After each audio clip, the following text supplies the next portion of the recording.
समाजमनाचा वेध आणि आपुलकीची सेवा देणारे आपले न्यूज चॅनल एरळा न्यूज। शेकडो वर्षांपूर्वी पुजारवाडी येथील धनगर समाजातील एक भाविक दरवर्षी तुळजापूरची वारी पायी चालत करत होता। वृद्धापकाळी एकदा ही माझी शेवटची वारी आहे, यापुढे शरीर थकल्या कारणाने आपण तुझ्या दर्शनाला येऊ शकणार नाही असं त्यांना सांगितलं। त्यावेळी देवीने साक्षात्कार देत त्या गृहस्थास सांगितले की यापुढच्या काळात तू माझ्या दर्शनाला येण्याची काही गरज नाही, तर तुझ्या बरोबरच हिरवी साडी आणि हिरवा चुडा घालून मी तुझ्या पाठीमागून चालत येत आहे।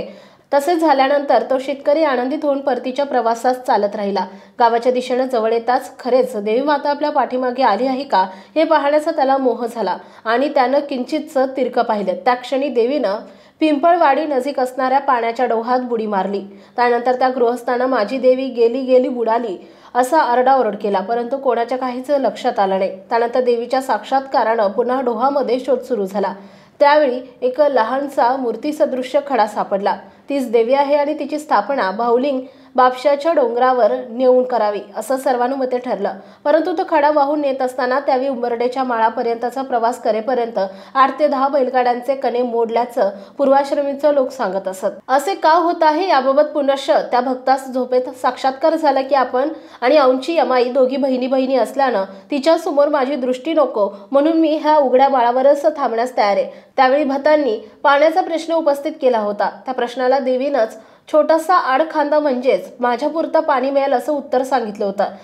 त्यानंतर लोकांनी आड खांदला। त्या आडाचा आस्तागायत कितीही मोठा दुष्काळ पडला तरी 4 ते 5 फूट पाणी कायम असते। अशी ही शक्तिपीठ असणाऱ्या देवीस पौषी पौर्णिमेला मोठी यात्रा भरत असते। चालू वर्षीच्या यात्रेस मोठ्या उत्साहात प्रारंभ झाला। यात्रेनिमित्त मंगळवार दिनांक 14 रोजी बाळूबाई मंदिर परिसरात गजनृत्य महोत्सवात सुमोठ्या उत्साहात संपन्न झाला। या महोत्सवात आटपाडी तालुक्यातील वाक्षेवाडी, मुंढेवाडी, खानापूर तालुक्यातील पाटेकरवाडी तसेच पुजारवाडी येथील गजनृत्याचे शानदार प्रदर्शन झाले।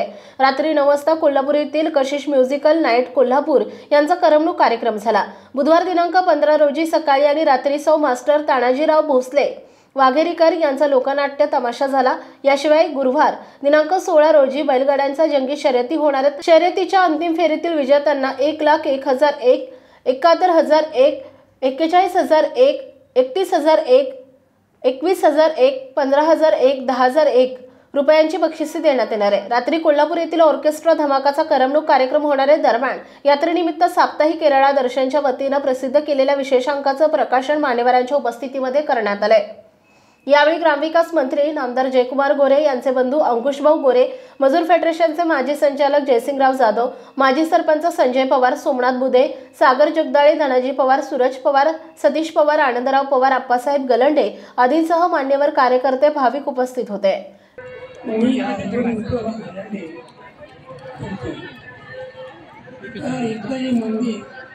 किंवा देवस्थान हे फार शिवकालीन आहे। 1640च्या दरम्यानच आहे।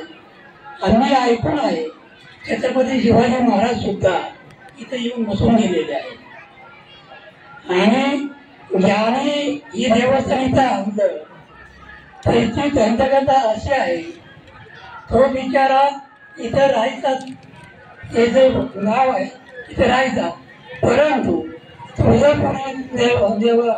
तुळजापूरला तो रोज जायचा आणि रोज जायचा, तेव्हा दर्शन घ्यायचं, तेव्हा पूजा करायचं आणि लगेच परत माघारी यायचं।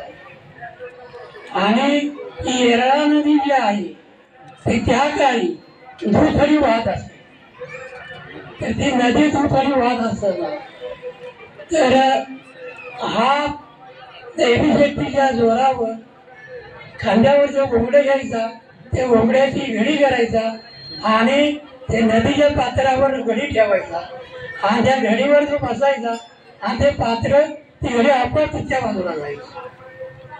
मग तुळजापूरला जाणार, देवाची सेवा करणार, काय असेल ते बोलणार, असं त्याचं फार दिवस चाललेलं होतं। असं भरपूर दिवस गेल्यानंतर ही देवी त्याला स्वप्नात संपन्न झाली, तुझी इच्छा काय, तुझी सेवा भरपूर झालेली आहे, तर तुला जे मागशील ते मी तुला द्यायला तयार आहे।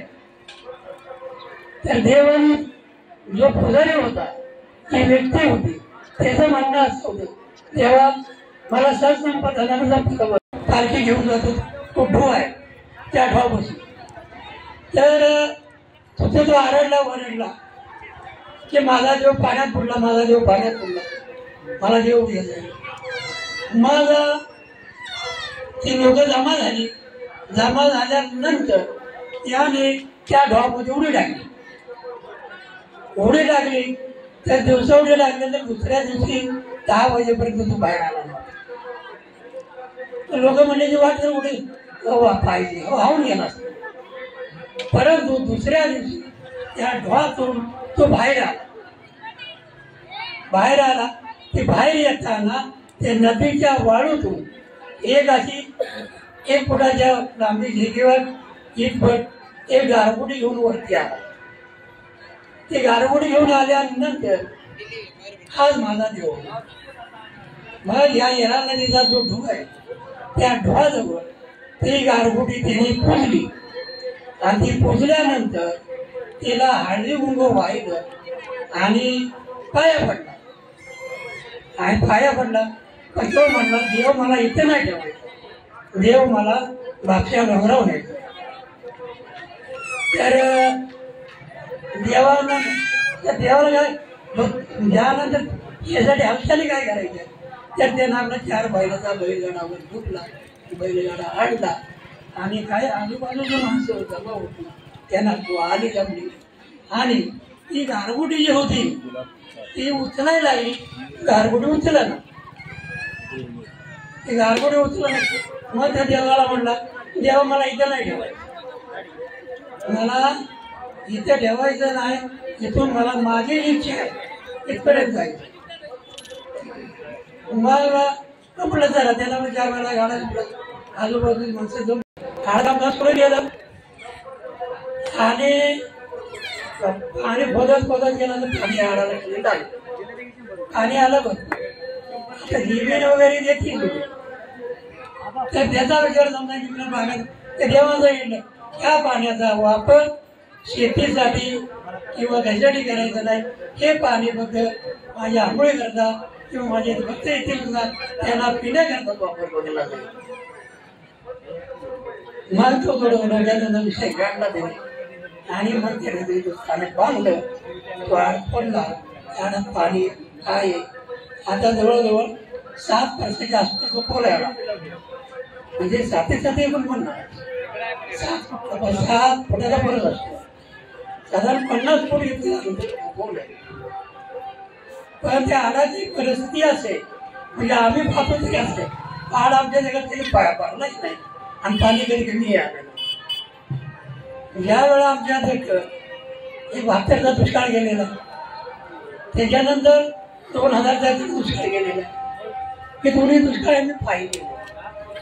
हे दोन्ही दुष्काळ पाहत असताना या संपूर्ण लवणाच्या विहिरी इकडच्या विहिरी इकडच्या लवणाच्या विहिरी संपूर्ण विहिरी टाकल्या होत्या. त्या विहिरीतून गवतळ उगवली होती. पण इथलं पाणी बिलकुल कमी आलं नव्हतं पण वाढलंही नव्हतं. तर पिण्याला लोकांना कमी पडलं नाही. इथले आजूबाजू लोक ही गावातले लोक किंवा वसंती वस्तीतले लोक तिथून पाणी शेंदून आपली प्यायला न्यायचं. तर हा पाण्याचा उपयोग 72च्या दुष्काळाही झाला आणि 2004ला दुष्काळ उपयोग झालेला. या लोकांनी झाड शिंदून पाणी नेऊन वापरलेलं. तर हे पाणी वाढलंही नाही आणि कमी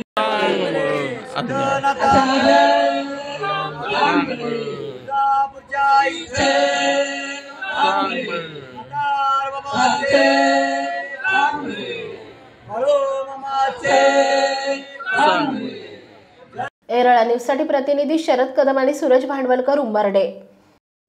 आपल्या भागातील महत्त्वाच्या बातम्या पाहण्यासाठी आजच आमच्या एरळा न्यूज चॅनलला यूट्यूबवर सबस्क्राईब करा आणि बेल आयकॉन प्रेस करा.